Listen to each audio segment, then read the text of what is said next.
Tanggal 28 Agustus tahun 2025, ribuan orang memenuhi jalan gedung DPR. Awalnya mereka datang dengan damai, membawa orasi, musik perjuangan, dan spanduk. Tapi hanya dalam beberapa menit saja, suasana berubah menjadi mencekam. Teriakan massa bercampur asap gas air mata.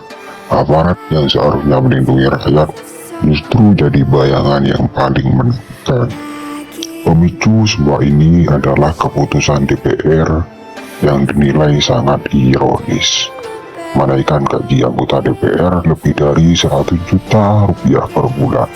Keputusan ini keluar dari saat rakyat masih susah bayar beras, ongkos hidup makin tinggi, dan lapangan kerja makin sempit. Rakyat merasa dipermainkan oleh wakilnya sendiri. Menjelang aksi, pemerintahan malah mempersulit ruang kebebasan. Postingan kritis dihapus cepat, akun-akun pengkritis dibatasi. Bahkan sehari sebelum demo, muncul wacana kerja sama Kominfo dengan TikTok dan Meta AI untuk menekan konten protes. Polda Metro Jaya juga melarang live streaming saat demo dengan alasan bila dipakai untuk cari tip atau memprovokasi. Tapi publik melihat alasan itu justru mirip taktik klasik, membatasi dokumentasi supaya tindakan aparat tak terlihat publik. Di lapangan lebih dari 4.500 aparat gabungan, polisi, TNI, dan Satpol PP disebar. Aksi jalan utama ditutup, lalu lintas rekayasa, dan ada laporan pesawat modifikasi cuaca yang terbang di atas jalan. Semua langkah ini bukan membuat rakyat tenang, malah memperlihatkan seolah pemerintah itu takut pada rakyatnya sendiri. Tuntutan massa jelas, menolak revisi UU Ketenagakerjaan, menolak kenaikan gaji DPR, dan mendesak perbaikan jaminan sosial.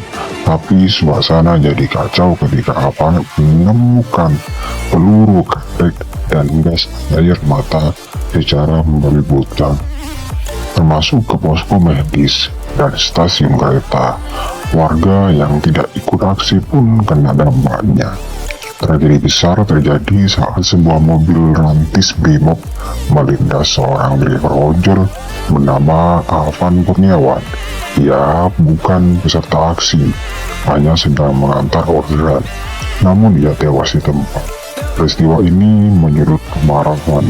Ribuan driver ojol pun bergerak ke markas Brimob menuntut pelaku diadili. Brimob akhirnya minta maaf dan berjanji mengusut, tapi kepercayaan publik sudah runtuh. Keesokan harinya, mahasiswa dari BEM, SI, dan BEM UI mengumumkan aksi lanjutan dengan 5 tuntutan. Pertama, pertanggungjawaban Polri. Nomor 2, pencopotan Kapolda dan Kapolri. Nomor 3, hukuman tegas bagi pelaku. Nomor 4, pembebasan tahanan demo. Dan nomor 5, reformasi institusi Polri. Dari sisi lain muncul klaim dari mantan kepala BIN HM Hendro Priyono yang menyebut aksi ini didanai pihak asing. Ya, tak menyebut siapa, tapi tuduhan itu langsung menuai pro kontra.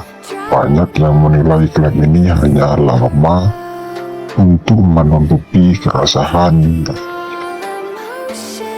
Presiden Prabowo Subianto menyampaikan belasungkawa mendalam atas tewasnya Alvan dan memerintahkan pengutusan tuntas. Namun publik melihat kontradiksi. Pernyataan empati dari istana tidak jalan dengan tindakan represif aparat di lapangan. Di tengah kericuhan, muncul simbol perlawanan rakyat biasa. Seorang emak-emak berjilbab pink berani berdiri paling depan melawan barisan polisi, mengibarkan bendera merah putih tanpa rasa takut. Videonya viral yang membuat banyak orang terinspirasi. Warga sekitar juga ikut membantu masa. Ada yang borong air mineral untuk dibagikan kepada mereka yang sesal terkena gas air mata. Tapi di sisi lain, banyak CCTV di lokasi mendadak mati. Kamera ponsel merekam polisi panik saat disorot. Semua ini menambah dugaan bahwa ada menghilangkan bukti. Kritik deras datang dari banyak pihak. Komnas HAM mengecam keras tindakan Brimob. LBH Jakarta mendampingi ratusan orang yang ditangkap. Meski jumlahnya jauh lebih banyak, Serikat Pekerja juga mengancam keras.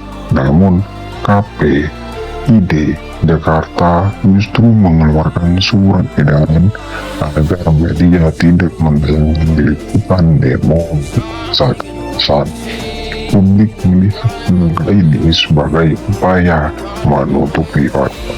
Demo 28 Agustus bukan sekedar bentrokan, ia membuka kolektif yang menuntut keadilan diperlakukan seperti musuh, dan kematian Van Trevor Onjol yang hanya cari nafkah kini jadi simbol bahwa gelombang protes belum akan berakhir. DPR bersikukuh dengan kebijakan elitisnya dan aparat terus mengandalkan kekerasan.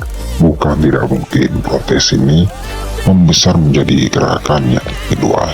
Bukan hanya mahasiswa dan buruh, tapi juga rakyat biasa yang makin tersakiti.